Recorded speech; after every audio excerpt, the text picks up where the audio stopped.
Hello, good evening. It's 5 p.m. in Washington, D.C., 10 p.m. here in Accra.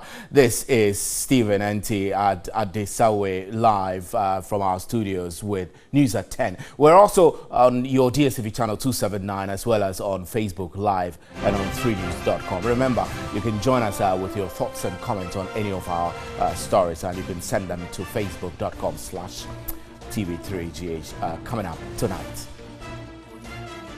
It appears the Interior Ministry and the Inspector General of Police were not complicit in whatever happened at Ayawaso West Wuogon, because the Minister of State and the National Security has spoken. Calls grow for independent probe into violence during the Ayawaso West Wuogon by-election. But first, let's take a look at the major news highlights.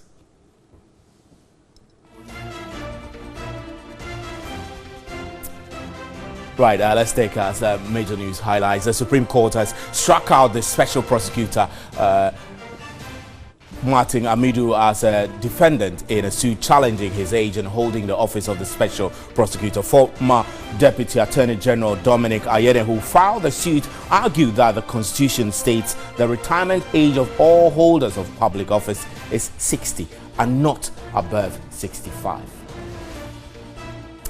And the minority in Parliament is calling on President Akufo-Addo to demonstrate leadership by ensuring persons involved in the Ayawaso West Wuogon election violence are punished. The minority had earlier boycotted the swearing-in of the newly elected MP for the constituency. And President Akufo-Addo says the mining industry has what it takes to help improve the economic transformation of Africa and help Africans prosper. Addressing the 2019 Investing in Africa Mining Indaba in Cape Town, South Africa, the president noted it is not right that Africa, which is rich in mineral resources, should remain inhabited by the poorest people on the globe.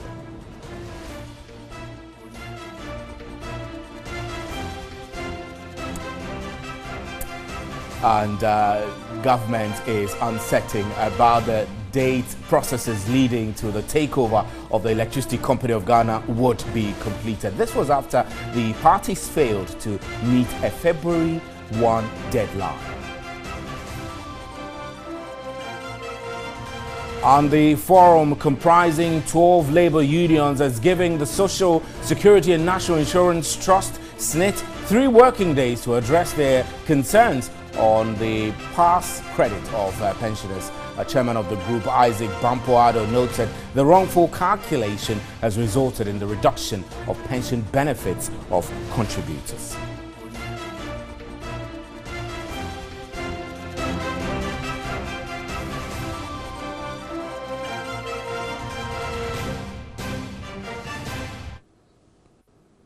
Right, so let's take a look at some of the major news highlights across the globe. Russia says it is planning to develop new missile systems after both Russia and the U.S. suspended their involvement in an arms control pact. The Intermediate Range Nuclear Forces Treaty banned both countries from using short and medium-term missiles.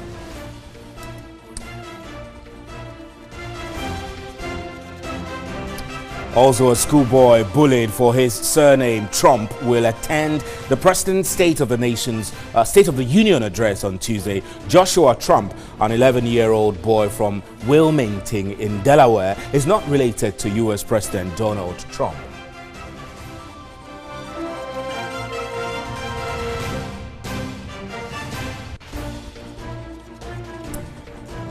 So those are our major news highlights. Remember, we're streaming live on Facebook and you can hear us on 3FM 92.7. Up next is the big one.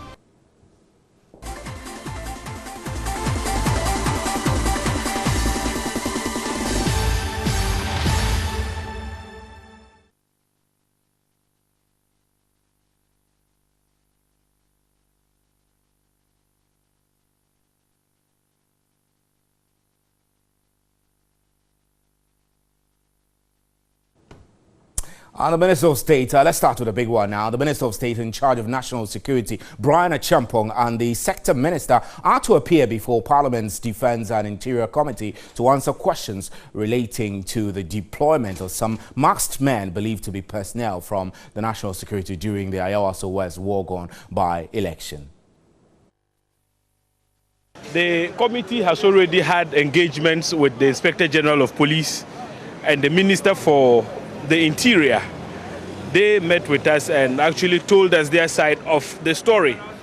But it appears the Interior Ministry and the Inspector General of Police were not complicit in whatever happened at Ayawaso West Wogon, because the Minister of State and the National Security has spoken and taken full responsibility. And so it is appropriate that moving forward, the committee must engage with the National Security Ministry. Achampong is the one you should invite. Absolutely.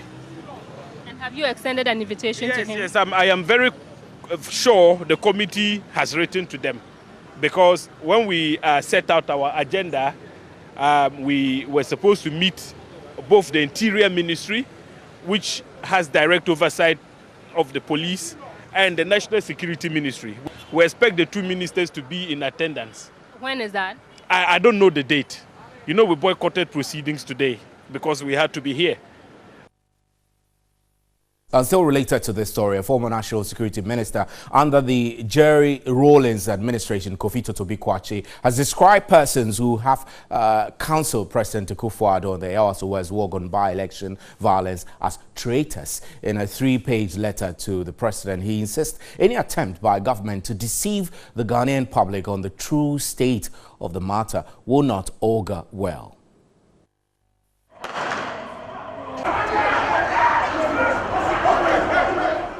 These videos have received condemnation from majority of Ghanaians. The topic remains a discussion point in the media for almost a week. Totobikwachi, who was on the grounds moments after the gunshots were fired at Labaoleshi, is enraged.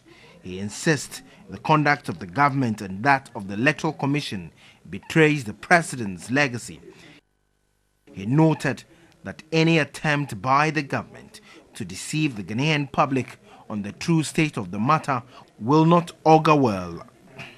But an incensed former intelligence couple says the ongoing attempt to gaslight the Ghanaian public will not wash, and it's also terribly short-sighted and myopic.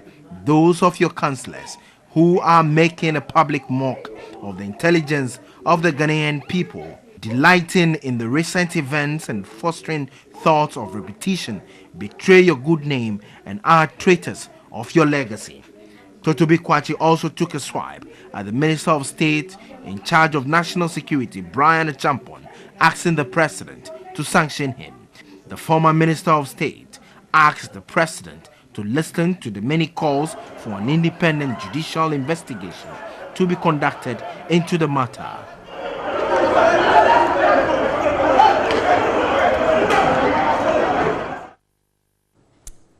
Now, Ghanaians in the diaspora have also raised concern about vigilante groups now creeping into the body politic of Ghana. We have Aula Sewa, who is a member of a concerned Ghanaians and Pan-Africanists at home and diaspora, joining us on Skype. Aula Sewa, Happy New Year. It's nice to see you now. I'm sure that you must be extremely concerned, like many Ghanaians in the diaspora, about developments that took place in Ayawaso West Wogon constituency. What are your initial thoughts on this happening last Thursday? Good evening. We are extremely disappointed. Ghana is our country. This situation does not benefit anybody. We need to nip it in the bud and ensure that it doesn't happen again. We have seen countries like Jamaica, countries which have descended into violence. This is not what we wish on Ghana.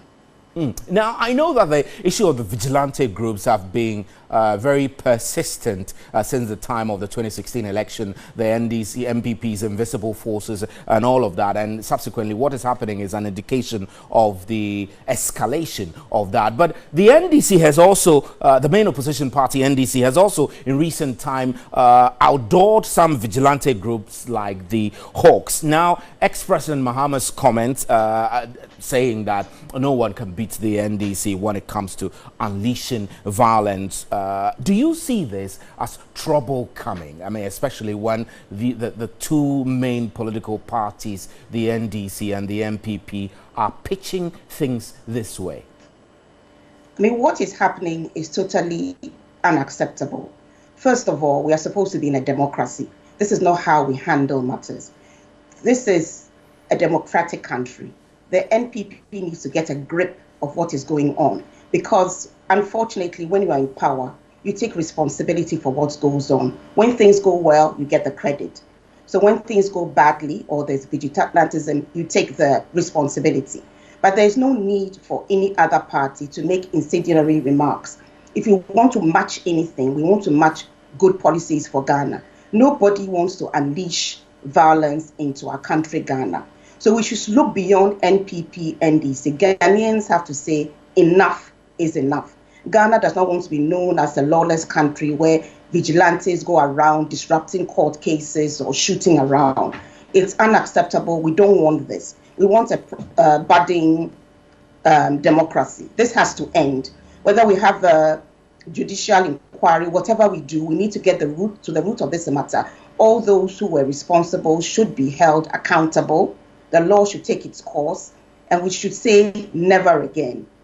Does this frighten you? I mean, you live in the United Kingdom, obviously pretty very much stable, and you wouldn't find some of these incidents, vigilante groups and allegations of private party thugs hiding and clothing themselves in national security uniforms. So you must be pretty frightening. But at the base of this is the fact that we have on our hand two main political parties whose approaches in the grassroots have been the same. Violence has been characteristic of the way they've done things, from Nana Akufo-Addo's "Or Die Be Die" statement to John Mahama's "Boot for Boot" and several other references. There are those who argue that following from these incidents, it's time for the middle ground, that's independent parties or independent candidates to now begin to be taken a little more serious so we can have a middle ground. Do you foresee this coming in the short term?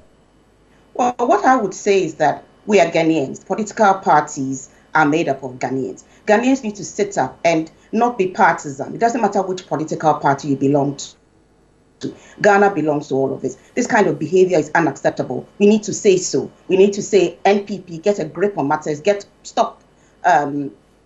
a grip on this and make sure it doesn't happen again. NDC, making incendiary remarks is unhelpful. Now, forming another party with the same Ghanaians who are going to be lawless will not really improve the situation. What we need to do is the people, we are the ones who vote these people into power. We need to tell them that we're not going to vote for any group of people who think that violence is the way forward. No. So, you will not get our votes if it's the kind of behavior you're going to engage in. Call your people. You have the security apparatus. Ensure that those who took part in these activities are dealt with. And the opposition, you also have to call in your people.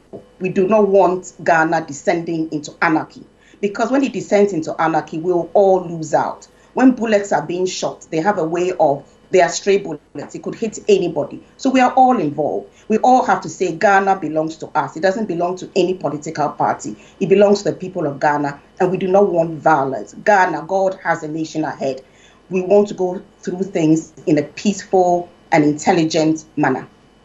All right, Awula Sewa, we're grateful for your time extremely. Thank you very much. Awula Sewa is a member of the Concerned Ghanaians and Pan-Africanists at home and in the diaspora. She joins us on Skype from London. Thank you very much, ma'am. Let's move on. The police administration has expanded the scope of the committee tasked to investigate the Yawasowa's Wogon by-election shooting incident to cover the professional and criminal conduct of those involved. involved. The committee is headed by the Deputy Director General of Police, CID, ACP George Chineboa. Other members are also drawn from the Police Professional Standards Bureau, Police Legal and Prosecution Directorate, Police Operations, as well as detectives from the Crime Scene Unit and Airport Division.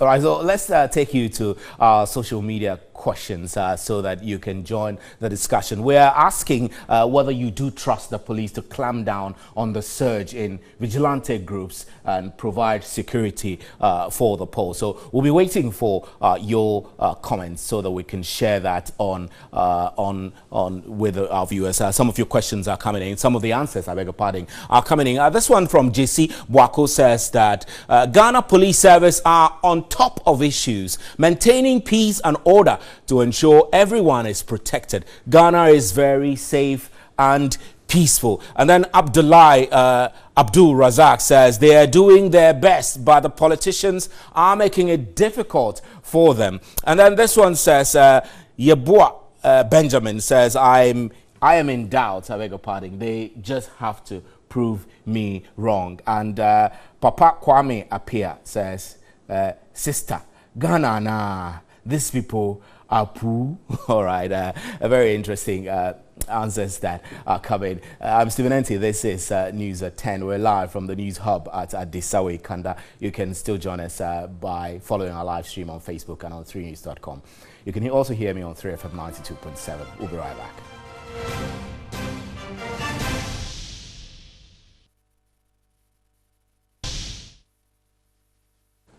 Welcome back. Now, President Akufo-Addo says the mining industry has what it takes to help improve the economic transformation of Africa and help Africans prosper. Addressing the 2019 Investing in African Mining Indaba in Cape Town, South Africa, the president noted it's not right that Africa, which is rich in mineral resources, should remain inhabited by the poorest people on the globe. The Investing in African Mining Indaba is the world's largest mining investment conference. President Akufo-Addo, whilst addressing delegates, acknowledged that African countries have not always done well in the negotiations with mining firms in the past. He noted Africans have learned from past mistakes and should not have to give unusual tax and royalty incentives, adding mining companies should not expect to make extraordinary profits on the continent. The companies that come to do business must make their profit. But we want to work with them under the normal conditions that pertain in other parts of the world. After an absence of 5 years from the scene, because of the uncontrolled activities of illegal miners on its concession, the company is back again. It is my hope and expectation that this time round, under the new management of Anglo Gold Ashanti, the development of Obuasi will reflect the wealth its soil produces.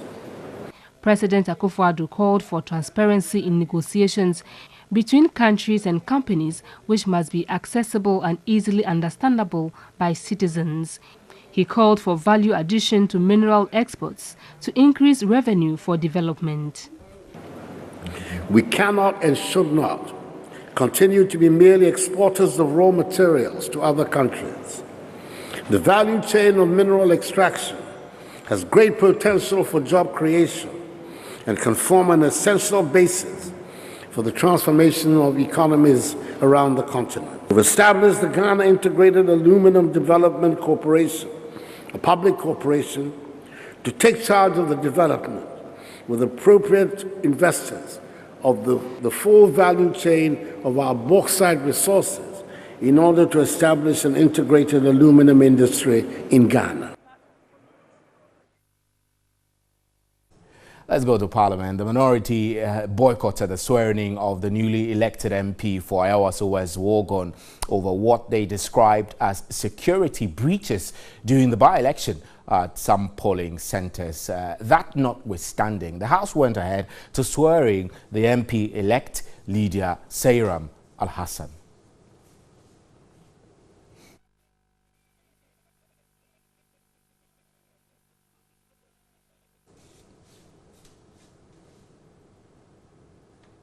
All right, let's get on to the telephone lines now. We have Jonathan Asante Ochiri, a lecturer at the University of Cape Coast and a political analyst. Good evening, sir. Thank you extremely for your time. So, do you think the minority in Parliament is justified in their decision to walk out during the swearing-in ceremony of the newly elected MP for Ayawaso West Wogon constituency? Good evening, Stephen, and good evening to your cherished viewers. I think that what the minority did is just to more or less draw the attention of the entire citizenry, and of course beyond. That is the whole and the whole of Africa, and as well as the other part of the universe. The point is this: I think what happened at Wogon is very bad. I think that the 6 o'clock news I gave, my views on that as well. Now, what they tried to do was to re-intimate the fact that the by-election was badly organized. In terms of security, it was badly organized. And so they wouldn't want to mince words, as it were, in top-dressing the issue, just go and sit in Parliament and appear as though nothing is wrong. And so the idea that they decided to walk out, more or less, was in the bad taste as far as the woman is concerned. But of course, they wanted to send a strong message. One, to those who are in charge of the security. Two, to those in the majority. Three, the Speaker of Parliament himself. And of course, finally, the President. And then the world and beyond. And so I think the message is loud and clear. The response, as I want to intimate, is to find out whether those on the other side will equally, throw in an olive branch to, as it were, welcome their colleagues who are in the minority, and then more or less try to find, an amicable solution to the problem. And so, if you ask me what the decision that they took is in order, it may be in a bad taste as far as the woman is concerned, and then I've heard some majority members say A, B, C, and D. But I think that what they have done is just to send a strong message. But there are also concerns that, for example, as a country, we are seeking to increase the number of women in Parliament now to 38 with Lydia Al-Hassan on board. Do you not think that with the minority writing on placards such unprintable words will tend to more like inhibit women from putting themselves up for this position? Yes, Stephen, you are quite right. I think that we need to encourage our women to find themselves in Parliament so that they will be fully represented, because we are two sexes as far as the universe is concerned. So they should equally be, represented. But I don't think that the means by which the woman was elected is antiquated, it's uncouth, it's unsophisticated, unpolished. I mean, it is barbaric. It is as if we are in the Stone Age. We don't need to mince words. Whether it was a woman or a man that got elected, it was in a bad taste. And I think that if I were her, and I saw some placard like, Bloody Widow and other things, I think it leaves an indelible mark on modern media. And I think that it is not worth it. Besides, if you look at our traditional, background and other things, you are mourning your husband. You just buried your husband. Is it worth it finding yourself in the political space to become an MP? Is it more or less like a hereditary kind of thing? It is neither here nor there. The unfortunate thing is that I would be very much glad if she herself tries to more or less, calm her nerves and ensures that, she endears herself with the minority. Time they say heals all wounds.